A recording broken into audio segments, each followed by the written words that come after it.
Ya siap Ustaz. Nomor surat mau di. Masih banyak. Sampai ketemu ya. Bismillah.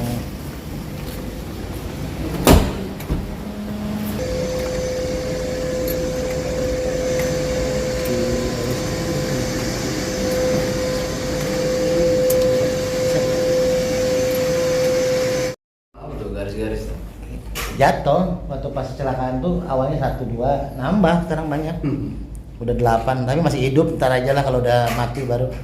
Alhamdulillah bersama Ketua DKM Masjid TV1 Kang Haji Ibnu. Alhamdulillah nih. Ini saudara saya juga di Majlis Zikir nih, beliau ada di Majlis Zikir memantau saja. Cuman memantau aja beliau mah, tapi nggak apa-apa, yang penting bertahan agar banyak saudara kita di Majlis Zikir Hudurul Qalbi. Nah, ada juga tim dari TV1. Cuman produser Damai Indonesia aku tadi belum sempat ini ngobrol nih. Kang Ibnu salam ya sama Siap, produser TV1 Damai Indonesia aku yang baru.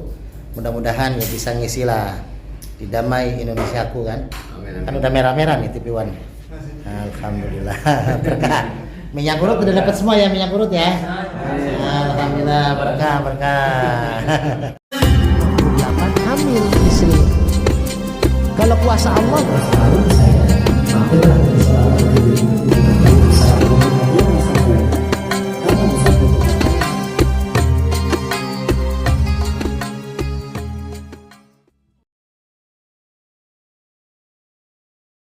hadirin jamaah sidang Jumat Masjid TV1 yang dirahmati Allah.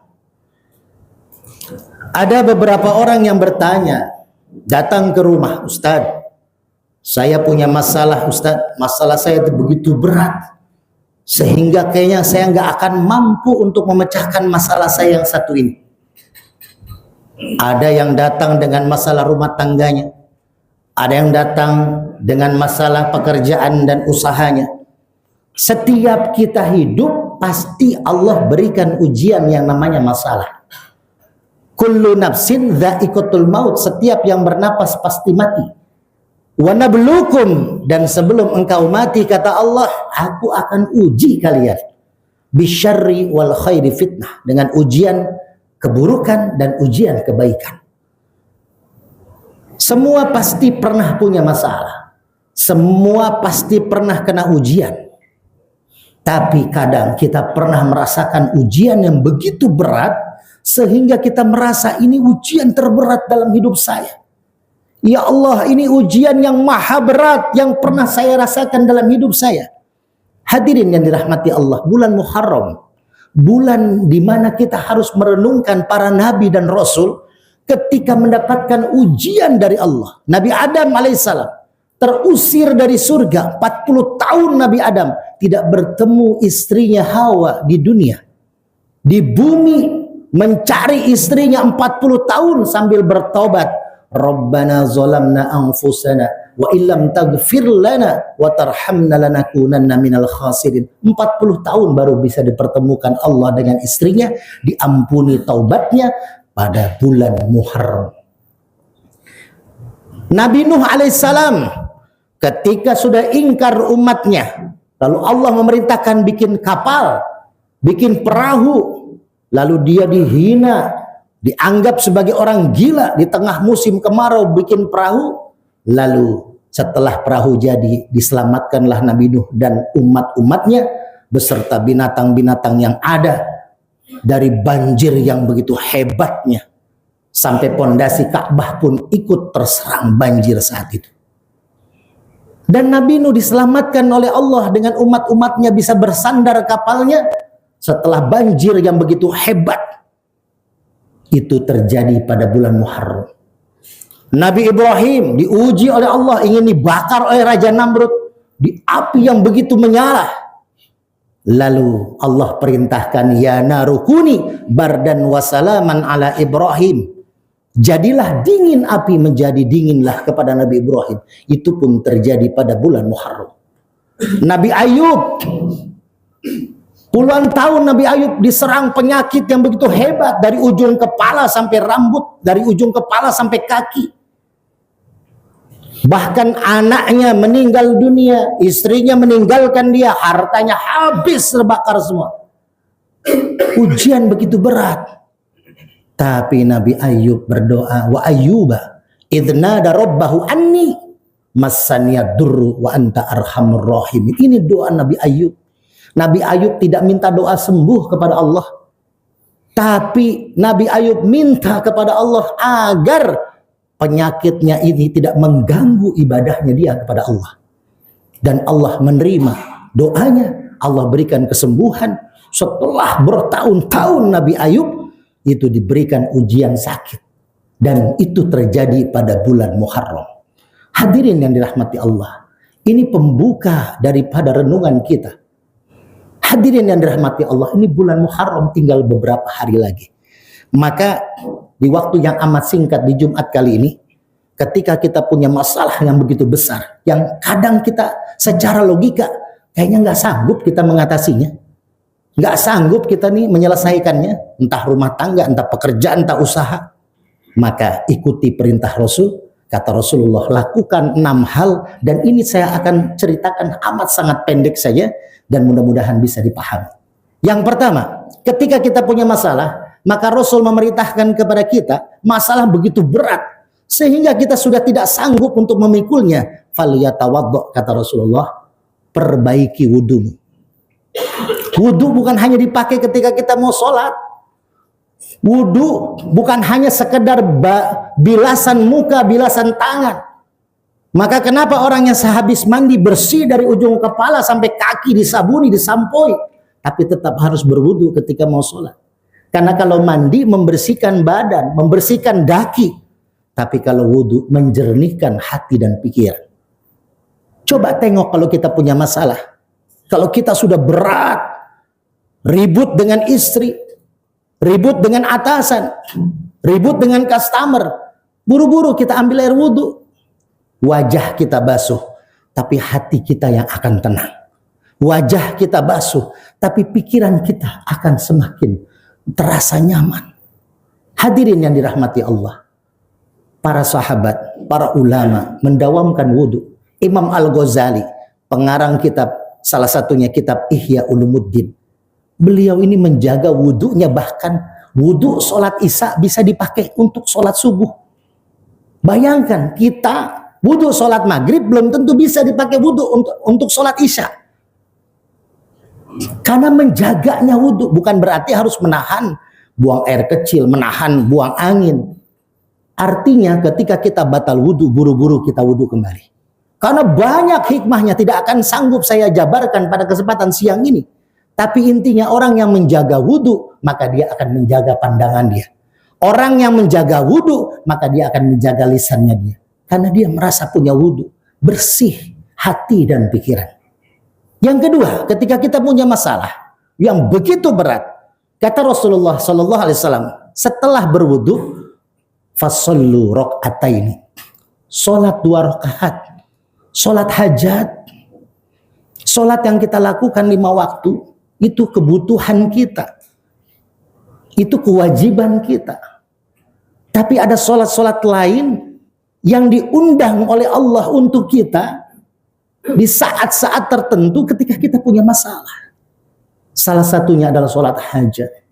Ketika kita punya masalah dalam bentuk apapun yang begitu berat, ambil sajadah, ambil wudhu, kita takbir, kita sholat, serahkan semua kepada Allah.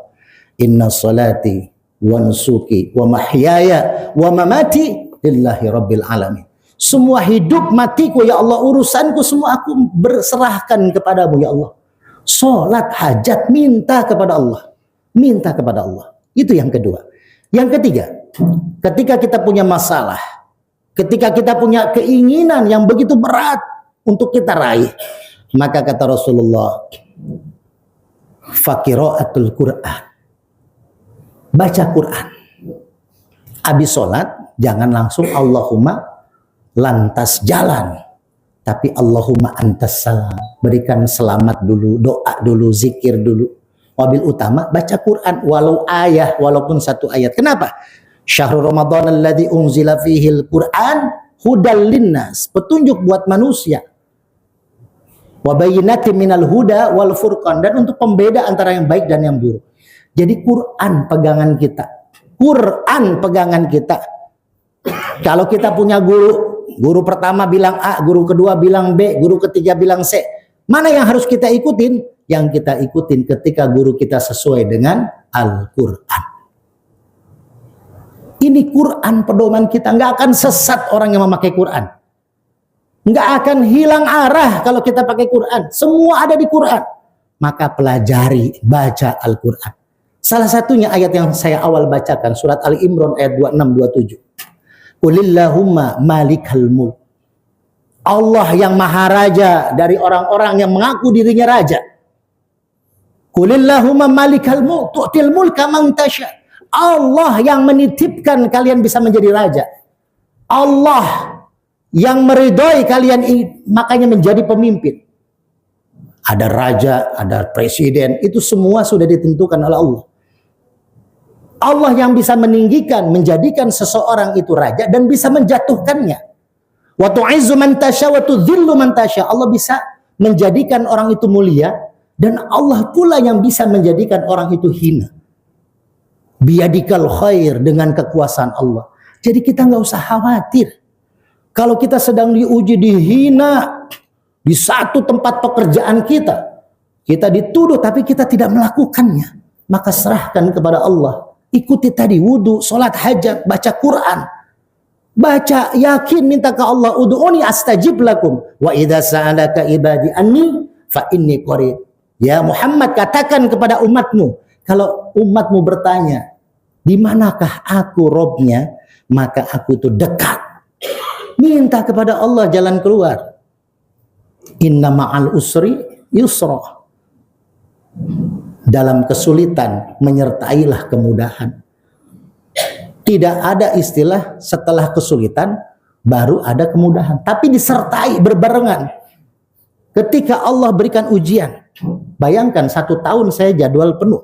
Ketika saya kecelakaan, ada seorang ustadz, pengurus MUI Kota Depok datang mengunjungi saya. Ustadz istirahat saja. Selama 4 bulan Januari sampai April saya kosong. Saya yang ngisi semua khotib ustadz di masjid-masjid.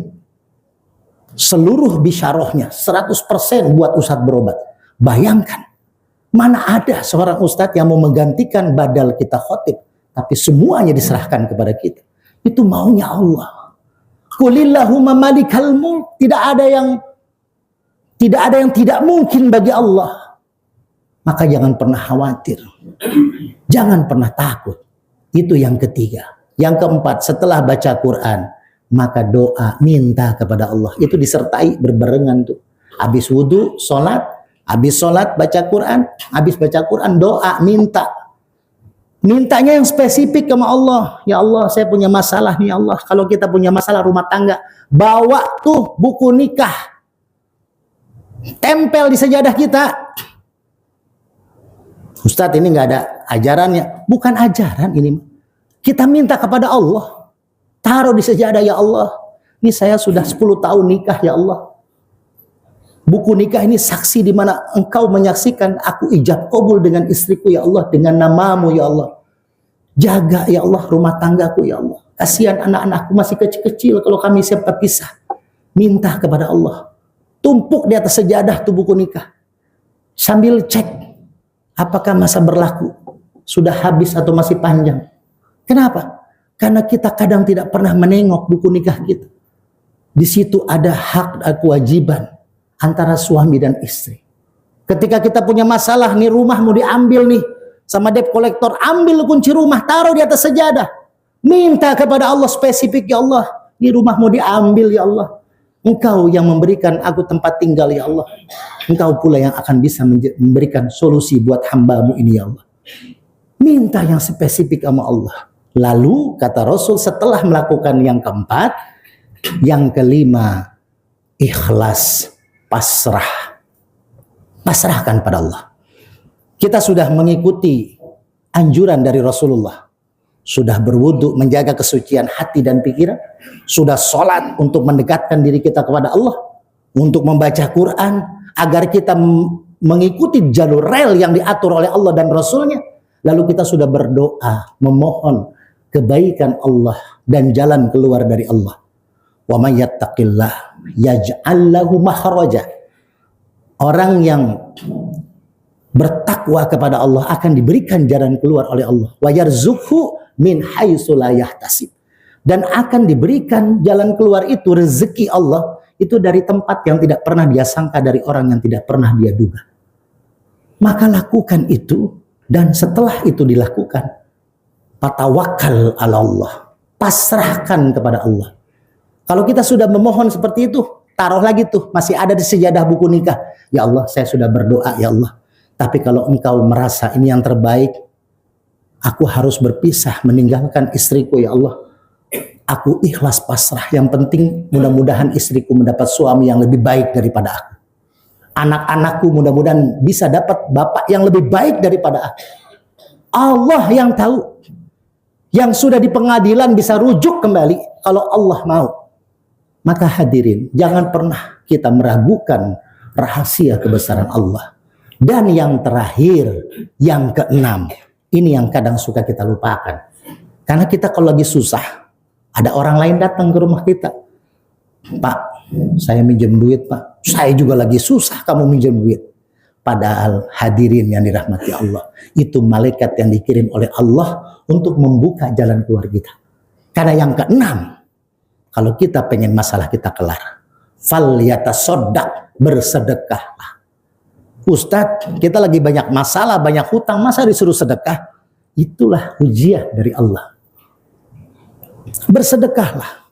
Sedekah, salah satunya sedekah terbaik adalah ke keluarga kita, ke orang terdekat kita. Bantu dulu. Kalau kita punya masalah, kita punya rezeki, bantu orang lain. Yang kita sedekahkan akan kembali kepada kita. Jangan pernah takut, jangan pernah ragu. Ini Allah yang menyuruh kepada Nabi Muhammad untuk memberitahukan kepada kita sebagai umatnya, kalau punya masalah jangan takut, ada Allah yang akan bisa menyelesaikan masalah kita. Yang penting kita selalu dalam koridor Allah dan Rasulnya, Al-Quran dan sunnah-sunnahnya. Hadirin yang dirahmati Allah, mudah-mudahan di khutbah yang singkat ini, khotib meminta kepada Allah, semoga kita semua diberikan kesehatan, diberikan keberkahan, diberikan jalan keluar atas masalah-masalah kita. Rumah tangga kita dijadikan rumah tangga yang sakinah, mawaddah, warahmah, dan anak-anak kita dijadikan anak-anak yang soleh dan solehah, dan semua pekerjaan usaha kita diberikan kelancaran, keberkahan oleh Allah Subhanahu wa Ta'ala.